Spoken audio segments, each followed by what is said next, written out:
할렐루야, 찾아가는 설교 오해선 목사입니다. 하나님께서 우리에게 주시는 말씀은 마가복음 14장 32절에서 38절 말씀입니다. 그들이 겟세마네라 하는 곳에 이르매 예수께서 제자들에게 이르시되 내가 기도할 동안에 너희는 여기 앉아 있으라 하시고 베드로와 야고보와 요한을 데리고 가실새 심히 놀라시며 슬퍼하사 말씀하시되 내 마음이 심히 고민하여 죽게 되었으니 너희는 여기 머물러 깨어있으라 하시고 조금 나아가사 땅에 엎드려 댈 수 있는 대로 이때가 자기에게서 지나가기를 구하여 이르시되 아빠 아버지여 아버지께는 모든 것이 가능하오니 이 잔을 내게서 옮기시옵소서. 그러나 나의 원대로 마시옵고 아버지의 원대로 하옵소서 하시고 돌아오사 제자들이 자는 것을 보시고 베드로에게 말씀하시되 시몬아 자느냐 내가 1시간도 깨어 있을 수 없더냐 시험에 들지 않게 깨어 있어 기도하라 마음에는 원이로되 육신이 약하도다 하시고 아멘. 네, 하나님의 말씀이었습니다. 오늘 말씀을 듣는 자마다 심령 깊은 곳에 우리 주님께서 친히 찾아가 주시기를 원합니다. 그래서 주님께서 나에게 무엇을 말씀하신지 무엇을 원하시는지 깨달아 그것이 나의 삶에 적용되고 작은 하나하나의 일상 가운데 실천될 수 있기를 주 안에서 소망합니다. 이제 성령님의 임하심을 사모하며 하나님의 말씀을 듣겠습니다. 우리 예수님께서는 지상 사역하시는 동안에 크고 작은 많은 시험들을 받으셨습니다. 그 중에서 기억할 만한 중요한 시험 2가지, 공적 사역 시작 전에 광야 시험과 공적 사역 마지막에 받으신 겟세마네 동산에서의 시험이 있습니다. 광야 시험은 이런 내용이죠. 예수님께서는 공적 사역 시작 전에 40일 동안 금식하셨어요. 그런데 금식이 끝난 예수님 앞에 나타난 사단 3가지를 가지고 예수님을 시험합니다. 돌이 떡이 되게 하라. 높은 곳에서 뛰어내려 보라. 나에게 경배하면 내가 이 세상을 다 너에게 주겠다. 자, 이때 예수님께서는 이 시험을 어떻게 물리치시는가? 하나님의 말씀을 가지고 사단을 대적하며 물리치십니다. 한 가지를 예로 들어볼게요. 사단이 예수님께 말합니다. 만일 내가 하나님의 아들이라면 성전 꼭대기 위에서 뛰어내려라. 성경에 이렇게 기록되어 있지 않느냐? 하나님이 너를 위하여 그 사자들을 명하사 너를 지키게 하시리라 라고 기록되어 있으니 그러니 네가 진짜 하나님의 아들이라면 뛰어내려도 전혀 해를 입지 않을 것이다.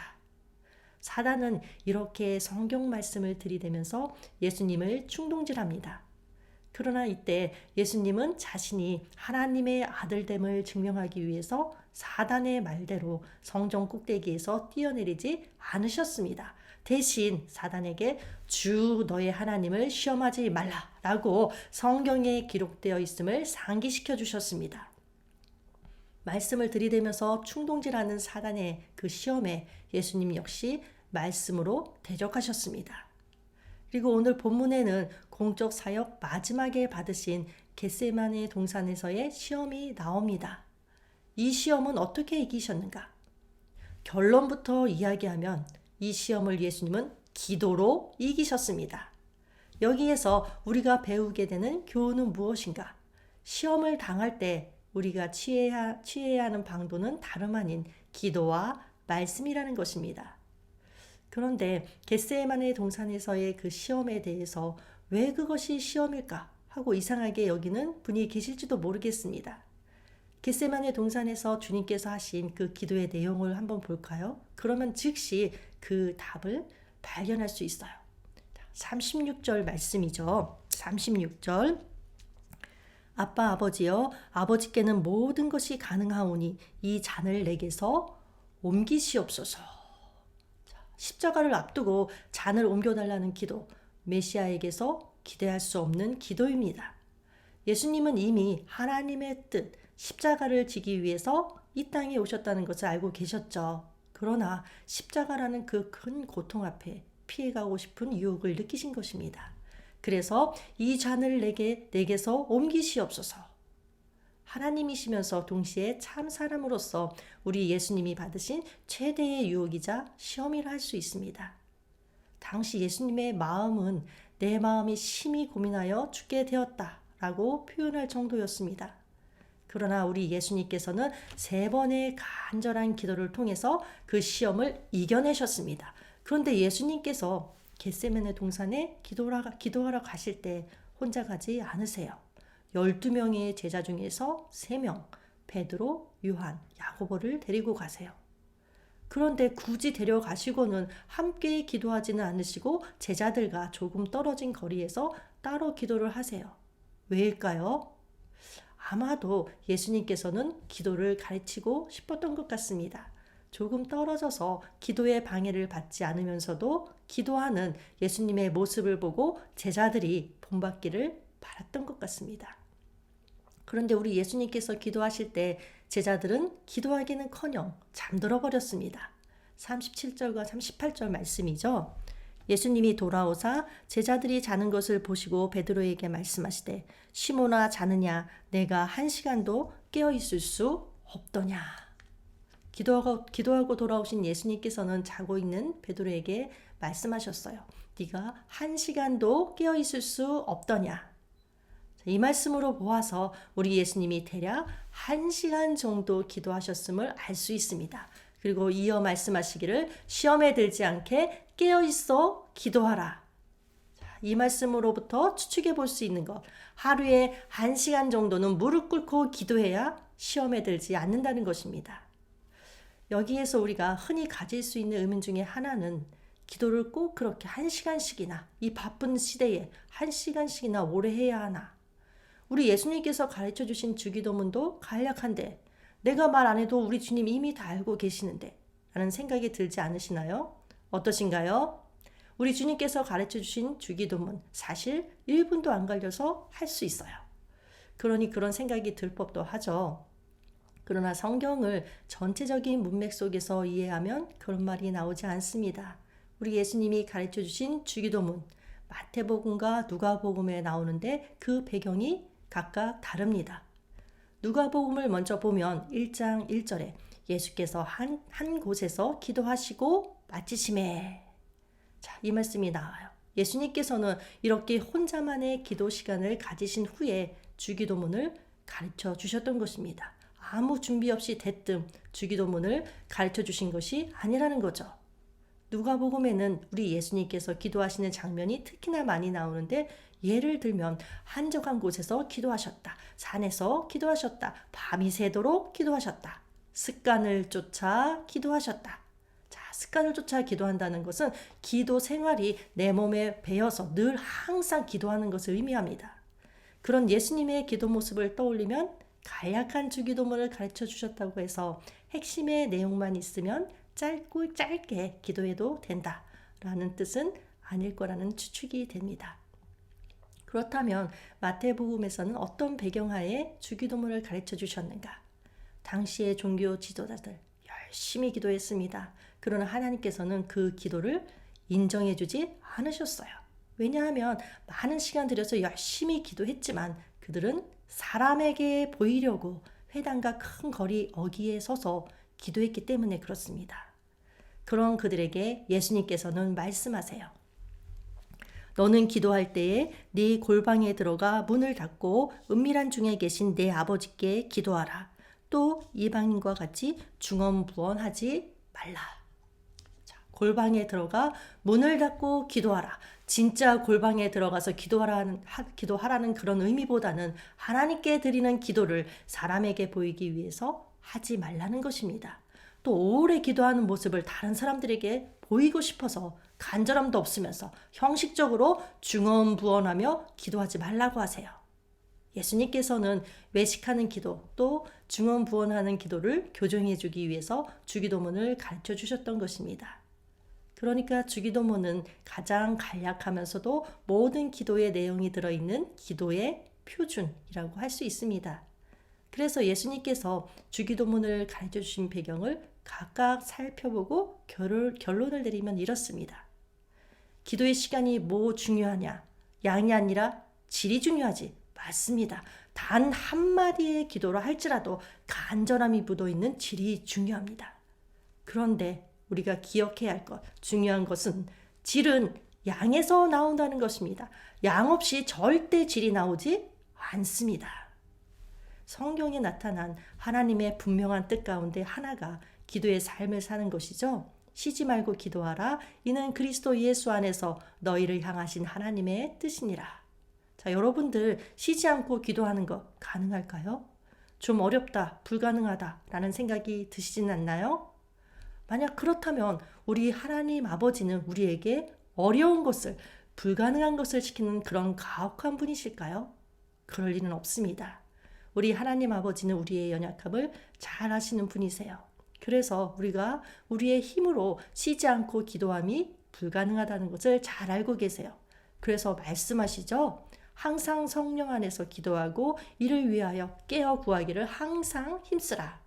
이 말씀은 다시 말하면 성령께서 나의 기도를 도와주시기를 간구하라는 것입니다.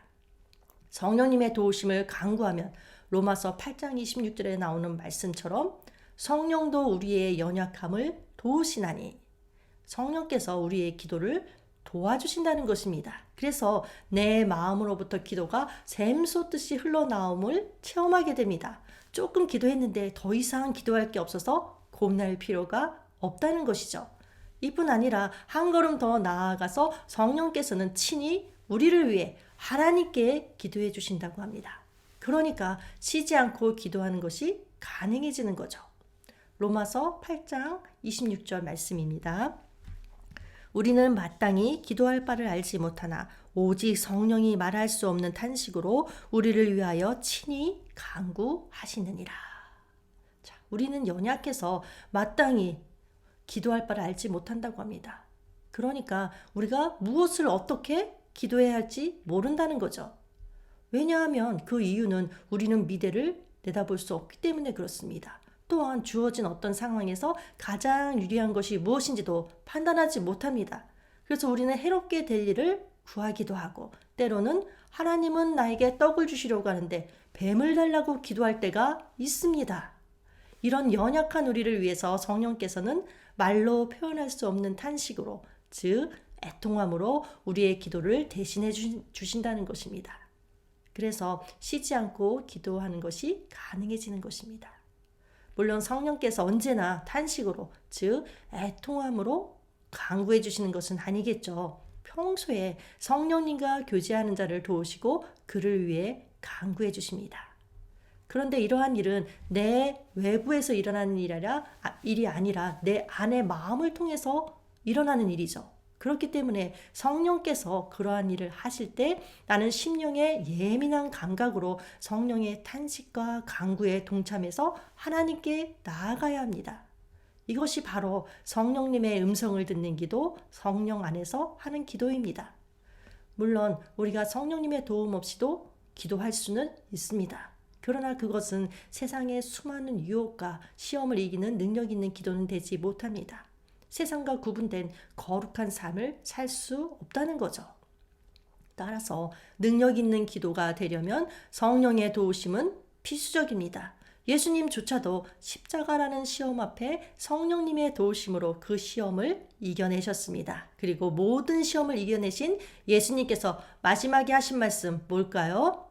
마태복음 28장에 하늘과 땅의 모든 권세를 내게 주셨으니 예수님은 하나님의 아들로 이미 모든 권세를 가지고 계셨습니다. 그러나 공적 사역 마지막에 받으신 겟세마네 동산에서의 시험을 이겨내셨을 때 비로소 말씀하세요. 하늘과 땅의 모든 권세를 내게 주셨으니 모든 권세를 이미 가지고 있다 할지라도 시험을 통과하여 이겨냈을 때 비로소 작동한다는 것이죠. 이것은 마치 이것과 같은 이치입니다. 구원받은 우리 모두는 이미 하나님 자녀로서의 권세가 있습니다. 그러나 아직 저 천국에 가지 않았기에 우리 주님 뭐라고 말씀하시나요? 두렵고 떨림으로 구원을 이루라. 우리 이미 구원받았습니다. 그러나 아직 저 천국에 가지 않았기에 이 땅에 사는 동안 우리는 두렵고 떨림으로 구원을 이루어 가야 합니다. 이것을 이미와 아직의 긴장감 속에 살고 있다라는 표현을 합니다. 이 땅에 사는 동안 마지막까지 사단은 우는 사자와 같이 또 때로는 강명의 천사와 같이 성도들을 교묘하게 삼키려고 할 것입니다. 슬며시 내 생각 속에 들어와서 나도 모르는 사이에 하나님으로부터 멀어지게 만듭니다. 그러나 여기에서 우리가 짚어보아야 할 것, 내가 시험에 드는 것, 유혹에 빠지는 것, 사단 때문일까요? 아닙니다. 성경은 말합니다. 오직 각 사람이 시험을 받는 것은 자기 욕심에 끌려 미혹됨이니. 각 사람이 시험에 드는 것은 사단 때문이 아니라 자신의 욕심 때문이라고 합니다. 그런데 우리는 흔히 시험에 든 자를 보면서 이렇게 말하죠. 사단이 믿는 자를 가만두지 않는다. 그러니 저렇게 시험에 들지라고 이렇게 말을 합니다. 물론 사단이 믿는 자를 가만두지 않습니다. 그러나 가만두지 않도록 빌미를 제공하는 것은 바로 다름 아닌 내 욕심이라는 것 명심해야 합니다. 따라서 우리 눈앞에 펼쳐져 있는 가장 강력한 시험이란 무엇이냐? 바로 나의 탐욕입니다. 그 탐욕이 내 안에서 활기치지 못하도록 어떻게 해야 하는가? 갈라디아서 5장 24절에 나오는 말씀이죠. 그리스도 예수의 사람들은 육체와 함께 그 정욕과 탐심을 십자가에 못 박았느니라. 말씀과 기도 생활로 정욕과 탐심을 십자가에 못 박을 때 세상의 모든 유혹과 시험을 이기고 주님과 동행하게 될 줄로 믿습니다. 아멘. 자, 기도하겠습니다. 하나님, 저희들은 어떤 문제에 부딪힐 때 흔히 말합니다. 성령 충만하면 된다, 기도하면 된다, 말씀의 능력이 있으면 된다. 그런데 실질적으로 기도의 자리에 나아가는 데는 인색할지 모릅니다. 말씀을 기동량으로만 들으려고 하고 나 스스로 말씀을 묵상하며 읽으려 하지 않습니다. 말씀을 골고루 먹지 않고 내가 좋아하는 부분만 편식합니다. 주님, 균형 잡힌 말씀 생활과 기도 생활로 이 세상의 모든 시험을 이기며 또한 나 자신과의 싸움에서도 승리하는 하나님의 사람이 되게 하여 주시옵소서. 예수님의 이름으로 기도합니다. 아멘.